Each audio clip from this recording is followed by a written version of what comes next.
Thank you very much for having me. Can you hear me clearly? Yes, we can. You're coming through loud and clear. Okay. So, well, my video has, okay. All right, son. Okay, great. Thank you. Good morning to everybody. Good afternoon, wherever you are too. My name is Esther Achola, and I am a PhD student at Makerere University in Kampala, Uganda. And this morning, I would like to talk to you about genome-wide association studies that help reveal novel loci for resistance to Groundnut Rosette Disease in cultivated peanut, commonly called groundnut. This other side.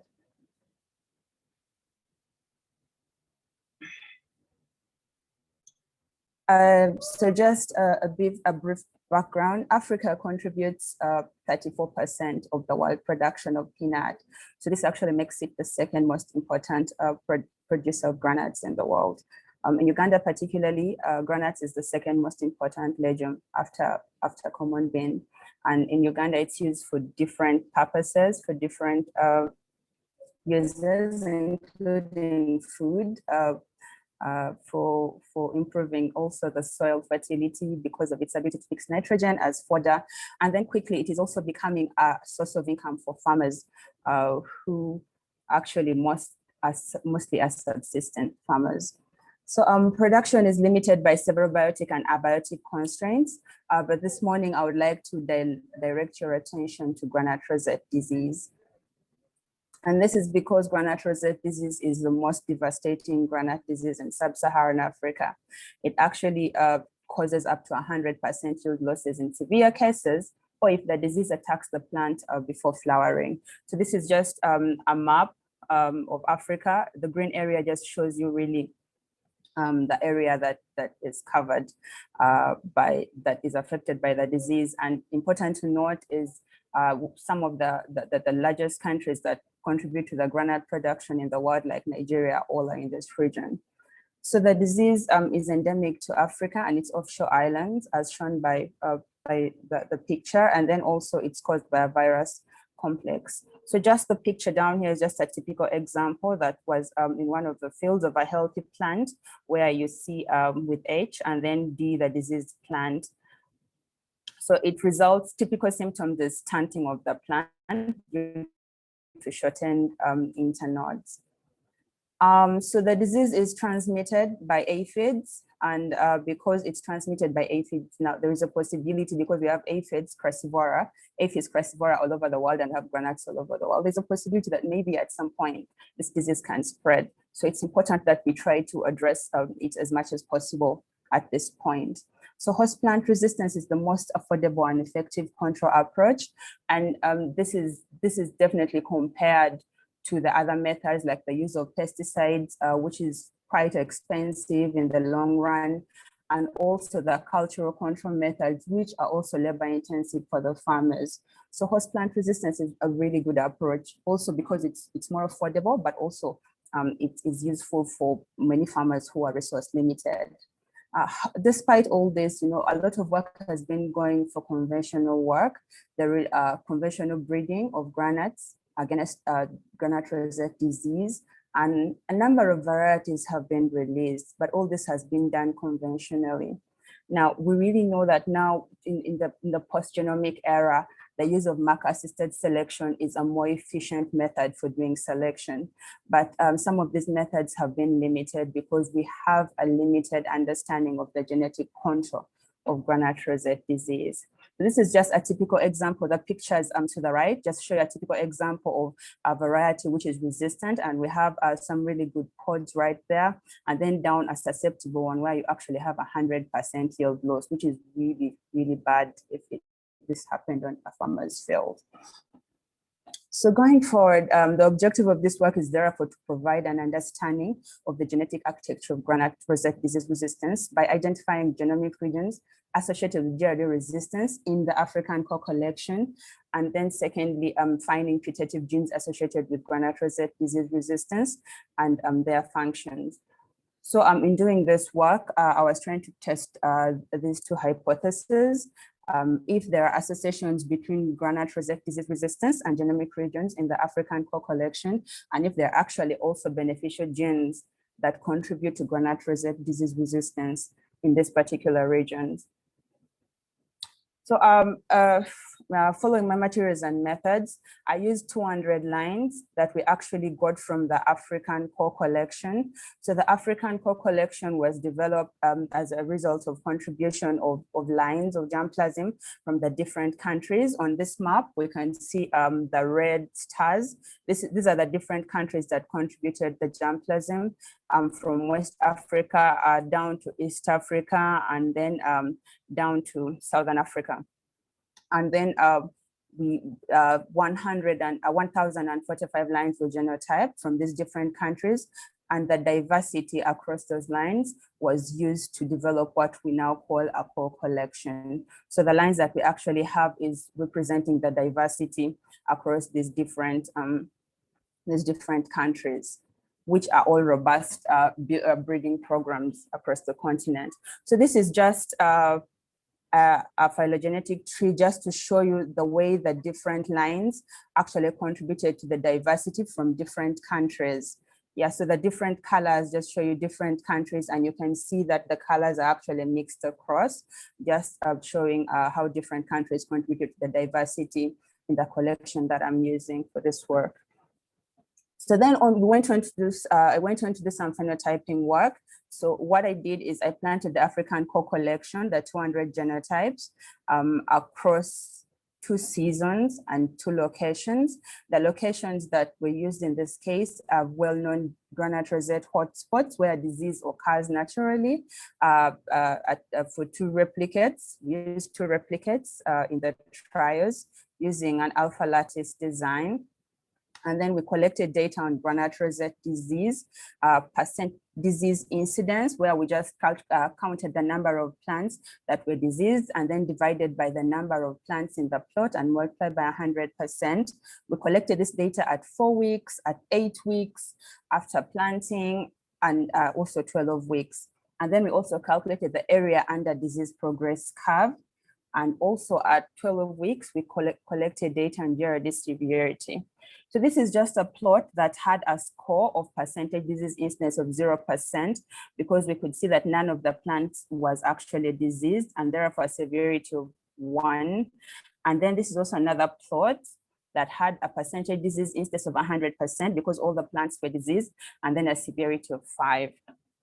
So we went on to do a data analysis in the R package, doing an analysis of variance, and also we calculated, or we extracted the best linear and bias predictors for the GWAS analysis.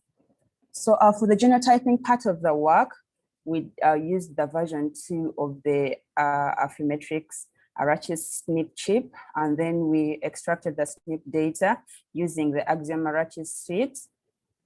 And then we went on to do data analysis, and then we used this data, the genotypic data, to do a preliminary analysis of the population by doing some principal component analysis and also trying to calculate the linkage disequilibrium decay. So the genome-wide association studies were done by collecting our phenotypic data, combining it with the genotypic data, and we did a GWAS analysis in R, and then we used the enhanced compressed mixed linear model in the GAPID2 package in R. So the thing is, this model actually helped us a lot because, first of all, it is more robust and it gives more power, but also it helps to cater for the structure and also the relatedness in the population, therefore helping us deal with a lot of the false positive that could have been got out of the analysis. So we identified significant SNPs associated with GRD resistance, and then we went on to identify putative genes, 6 kb, 3 kb upstream, and then 3 downstream on the peanut base, a very available online tool. So I'm looking at our results and discussion of the PCA. We use the PCA just to be able to show the genetic structure for genotypes from the African core collection. So the graph A just shows you the 10 principal components that were used, but the focus here will be on the first three that actually catered for 40% of the variation that could be explained. So then B shows principal component 1 and 2, C shows principal component 1 and 3, and then D shows principal component 2 and 3. So important to note is we can see that the different dots representing the different genotypes actually were not really clustered in any particular manner.